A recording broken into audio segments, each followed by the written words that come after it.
Dear learners, greetings of the day. Welcome back to English Mentor. So today we are going to study about subject-verb agreement.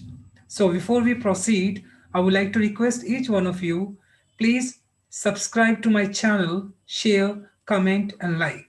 So let us start our topic without any further delay. Give me 1 second only. Okay, so let us start.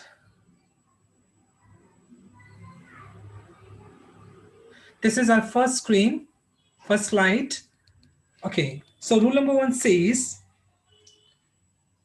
in case of imagination, we should use plural form of the verb with singular subjects. So generally subject verb agreement होता क्या है?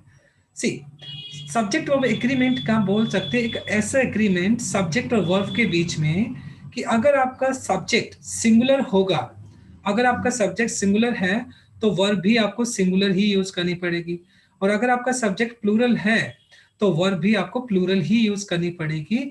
This agreement is called as subject verb agreement. इसी को हम क्या बोलते हैं?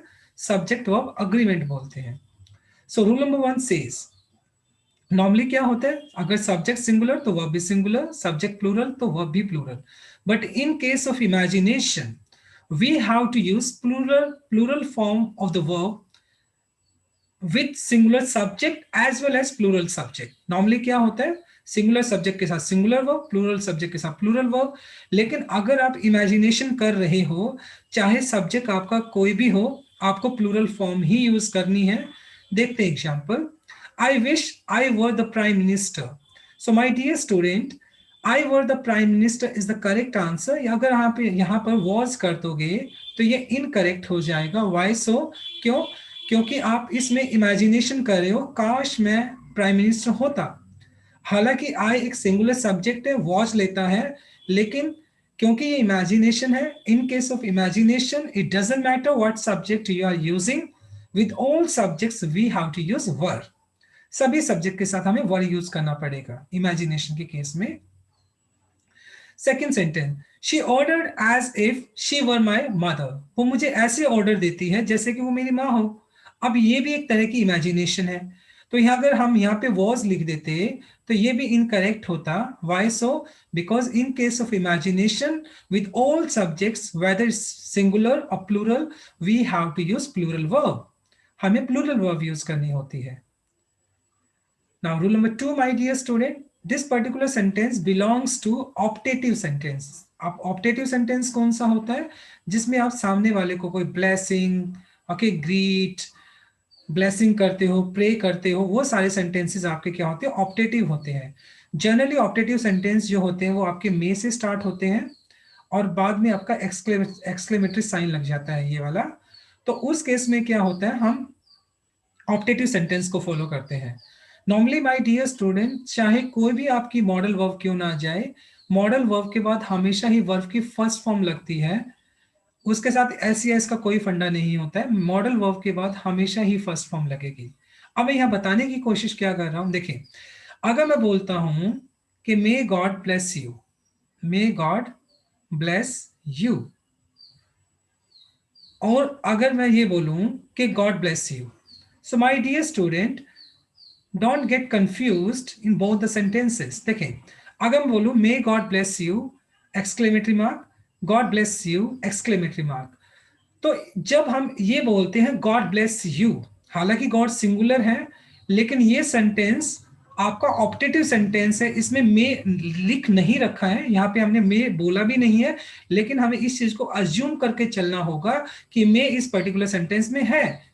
आपको कैसे पता चलेगा ये सेंटेंस एक्सक्लेमेटरी है? देखिए, ये सेंटेंस आपका ऑप्टेटिव सेंटेंस है, क्योंकि ये जो साइन है आपका, जो एक्सक्लेमेटरी साइन दिया है, ये ऑप्टेटिव सेंटेंस में यूज होता है. हालांकि यहाँ पे मे यूज नहीं किया गया है, तो हमें इस बात को अज्यूम करके चलेंगे कि मे इसमें ऑलरेडी गिवन है, और मॉडल वर्ब के बाद हमेशा क्या यूज करते हैं? फर्स्ट फॉर्म यूज करते हैं. अदरवाइज गॉड सेव्स होना चाहिए ना, गॉड सिंगुलर तो ऐसा लगना चाहिए, क्योंकि ये सेंटेंस ऑप्टेटिव है और मे इसके अंदर हम इंक्लूड करके मानते हैं, तो इसलिए यहाँ पर save is the correct answer. Similar God help you, क्योंकि ये ऑप्टेटिव सेंटेंस है, हेल्प्स नहीं आ सकता है. लॉन्ग लिव द किंग, तो ये भी करेक्ट है आपका। गॉड ब्लेस यू, ब्लेसेस नहीं हो सकता है। अगर मैं एक सिंपल सेंटेंस लिखता, जैसे मान लो God helps those who helps themselves, God helps those who help themselves, भगवान उनकी मदद करता है जो अपनी खुद की मदद खुद करते हैं। मान लो ये मैंने सेंटेंस लिखा। अब ये ये तो सिंपल सेंटेंस, अफर्मेटिव सेंटेंस है, तो इसमें गॉड के बाद मैंने हेल्प्स लगाया, ठीक है, एस एस लगाया, क्योंकि गॉड सिंगुलर नाउन हो गया, इसके साथ एस एस लग जाता है। लेकिन इन सेंटेंसेस में मैंने गॉड के बाद एस या एस नहीं लगाया, बल्कि मैंने प्लूरल वर्ब ही लगाई है। Y so? बिकॉज इसमें हम मे को इंक्लूड करके चलते हैं। मे चाहे दिया हो ना दिया हो, मीनिंग तो सेम ही होता है, क्योंकि बाद में आपका ये एक्सक्लेमेटरी साइन भी दिया होता है। I hope it is clear to you, right? Moving on, rule number 3. Now, in case of rule number 3, my dear student, we have two specific modal verbs, which is need and dare. देखिए, need और जो dare है, इनको हम modal verb की तरह use भी करते हैं, इनको मेन वर्ब की तरह भी यूज करते हैं। बात आपको दिमाग में ये रखनी होगी कि नीड और डेयर को जब आप मॉडल वर्ब की तरह यूज करते हैं, तो इनको दो ही तरह के सेंटेंसेस में यूज करते हैं। एक तो नेगेटिव सेंटेंस में यूज करेंगे हम इसको, नेगेटिव सेंटेंस में, और दूसरा इनको हम यूज करेंगे interrogative sentence. Okay, when we use need or dare as a model verb, we use in two type of sentences, one negative, second interrogative. देखें, he need not go there, तो यहाँ पे क्योंकि ये नेगेटिव सेंटेंस है तो यहाँ पे he need not आ जाएगा। क्योंकि नीड को हमें यहाँ पे मेन वर्ब की तरह नहीं बल्कि मॉडल वर्ब की तरह यूज किया है, इस वजह से यहाँ पे नीड्स नहीं लगेगा, नीड ही आएगा। सिमिलर अगर मैं बात करता हूँ डेयर शी अपोज यू, तो ये देखो डेयर शी अपोज यू, तो डेयर को हमने as a modal verb use किया और क्वेश्चन मार्क बाद हमने बाद में लगा दिया है। अब यहाँ पे जनरली मिस्टेक क्या होती है? पहली बात देखें, अगर नीड और डेयर को as a modal verb use करते हैं आप, तो सबसे पहली बात, ये अपने साथ एस या ई एस नहीं लेगा, क्योंकि मॉडल वर्ब कभी एस या एस नहीं लेता है। नंबर 2, नीड और डेयर के बाद आप टू भी नहीं लगाओगे अगर मॉडल वर्ब की तरह यूज किया है तो उनके बाद टू भी नहीं लगता है, राइट?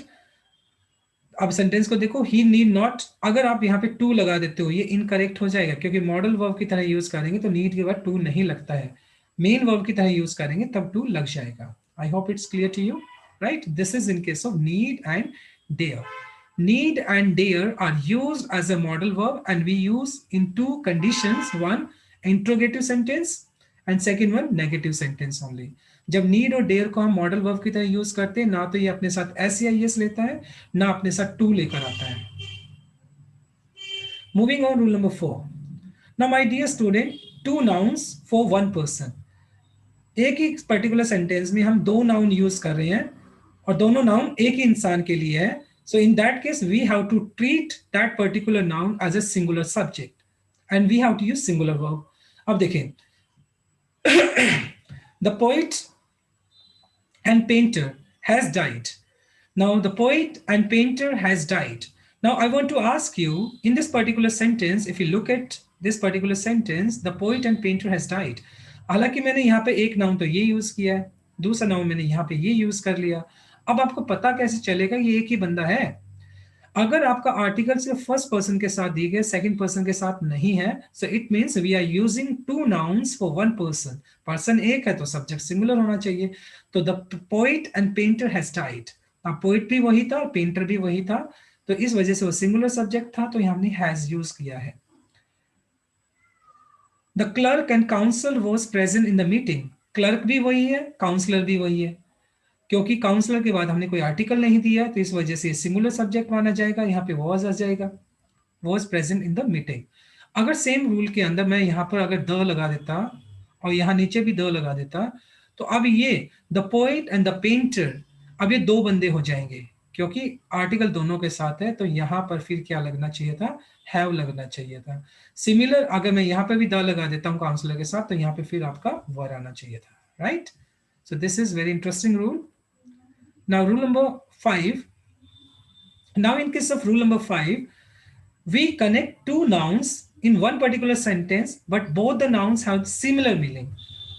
मतलब हम एक ही सेंटेंस में दो नाउन को कनेक्ट करते हैं, लेकिन दोनों ही नाउन का जो मीनिंग होता है वो सेम होता है। फिर हम यूज क्यों करते हैं? क्योंकि हमें सेंटेंस को मॉडिफाई करना होता है, थोड़ा सा उसको इम्फोसाइज करके बोलना होता है, इंप्रेसिव तरीके से बोलने के लिए हम दो नाउन को यूज कर लेते हैं, लेकिन दोनों नाउन का मीनिंग सेम होता है। तो मीनिंग अगर सेम होता है तो हम उसको सिंगुलर ही ट्रीट करेंगे। फिर जैसे the benefit and advantage, benefit भी वही होता है, एडवांटेज भी वही होता है।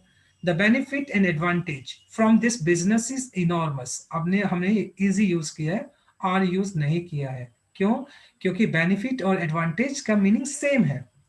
द स्कीम एंड प्लान, अब देखो स्कीम का भी मीनिंग वही है, प्लान का मीनिंग भी वही है। अब इनको हम सिंगुलर सब्जेक्ट ट्रीट करेंगे दोनों को, ठीक है। ऑफ माई लाइफ डिफर्स, तभी सिंगुलर सब्जेक्ट के साथ सिंगुलर वर्ब, एस जिस वर्ब के साथ लग जाता है उसको सिंगुलर वर्ब बोलते हैं। So the scheme and plan of my life differs from that of yours, तो इस वजह से अगर आप दो नाउन यूज करते हैं, दोनों का मीनिंग सेम होता है, तो उनको सिंगुलर सब्जेक्ट ट्रीट किया जाता है। Moving on with rule number 6. Now, in case of two nouns present one idea whole. हालांकि दो नाउन होते हैं लेकिन उनका आइडिया एक होता है, मतलब नाउन एक है लेकिन उनका आइडिया, ओवरऑल आइडिया एक होता है। जैसे नॉर्मली अगर मैं बोलता हूं, ये नॉर्मली हमेशा पेयर में ही आते हैं, उनको सिंगुलर ही ट्रीट किया जाता है। जैसे bread and butter, bread and butter, is आएगा, आर नहीं आएगा, ठीक है, क्योंकि इनको दो नाउन है लेकिन आइडिया सिर्फ एक है। तो bread and butter is a good breakfast. Slow and steady, wins the race होता है, विन द रेस नहीं होता है, क्योंकि स्लो एंड स्टडी हमेशा पेयर में आता है और इनको सिंगुलर ट्रीट किया जाता है। Similar, early to bed early to rise is good habit, is a good habit, इनको भी सिंगुलर ही ट्रीट किया जाता है। हैमर एंड सिकल, इनको भी ट्रीट सिंगुलर किया जाता है। ओके, नॉलेज एंड विजडम, इसको भी सिंगुलर ट्रीट किया जाता है। लेकिन यहाँ पर एक एक्सेप्शनल केस है, टाइम एंड टाइड। कहते हैं time and tide wait for none, हालांकि टाइम और टाइड ये भी हमेशा पेयर में आता है, लेकिन टाइम एंड टाइड अपने साथ प्लूरल वर्ब को लेता है। यहां पर अगर मैं लिख दूं time and tide waits for none, हालांकि ये हमेशा साथ आता है लेकिन ये हमेशा प्लूरल वर्ब ही लेता है, तो यहां पर वेट्स नहीं आएगा बल्कि वेट ही आएगा। Time and tide wait for none. Moving on, rule number 7। Now, my dear student, in case of correlative conjunction, ये correlative conjunction है सारी की सारी, neither nor, either or, not only but also, ये सारी की सारी correlative conjunctions हैं। तो correlative conjunctions में जब आप दो सब्जेक्ट को कनेक्ट करते हो, सब्जेक्ट नंबर 1, सब्जेक्ट नंबर 2, दिमाग में एक चीज रखनी होगी, correlative conjunction में जो सेकंड नंबर पे आपने सब्जेक्ट यूज किया है, वर्ब हमेशा उसी के हिसाब से हम यूज करेंगे। देखें, no man or woman was present, no man or woman was present there, अब woman सेकंड नंबर पे है तो इस वजह से यहाँ पे was is the correct answer। Next example देखें, either राम और Sita was present in the meeting। अब either क्या करते हैं, दो में से एक की जब बात करते हैं तो वहां पर either और यूज कर लेते हैं। अब और के बाद मतलब जो सेकंड नंबर पे आपका जो सब्जेक्ट होता है उसके हिसाब से, तो सीता सिंगुलर है तो इसलिए was आ गया। either राम और Sita was present in the meeting। Similar, neither और नॉर, नाइदर और नॉर का कॉम्बिनेशन होता है, नॉर मतलब, नाइदर नॉर मतलब दो में से कोई भी नहीं। अब सेकंड पर्सन सेकंड प्लेस पे शी है तो यहां पर भी इज आ जाएगा। Neither he nor she is responsible for this loss. Neither the principal nor the teachers, अब यहां पे देखो टीचर्स प्लूरल है तो यहां पर वर आ जाएगा, right. Neither the principal nor the teachers were present in the function. Either Ram or his friends, अब friends क्या है, प्लूरल है तो यहाँ पर have आ गया। Either Ram or his friends have stolen the watch। Ramesh and his friends, अब देखो यहाँ पर ये दो दो सब्जेक्ट हो गए, ये तो ऑब्वियस सी बात है, प्लूरल वैसे ही हो गया तो यहाँ पर आर आ गया। Either you और I, अब देखो I क्या है, Either you and I, अब I सेकंड पर्सन है तो सेकंड पर्सन M लेता है, क्योंकि I तो M लेगा तो इसलिए यहाँ पर M लगाया हमने। Neither he nor you, अब यू अपने साथ क्या लेता है, आर लेता है तो यहाँ पर हमने आर लगा दिया। Neither he nor you are to blame for them. तो कॉर्लेटिव कंजक्शंस में जो सेकंड पर्सन पे सेकंड प्लेस पे जो नाउन यूज होता है, we always use verb according to that particular subject only. Okay, so thank you very much my dear student, this is all about from my side today, and tomorrow I'll come with another topic, the same topic, part number 2, subject verb agreement. Okay, so please like, subscribe to my channel, comment and share. So thank you very much. God bless you. Stay happy and blessed and enjoy your day.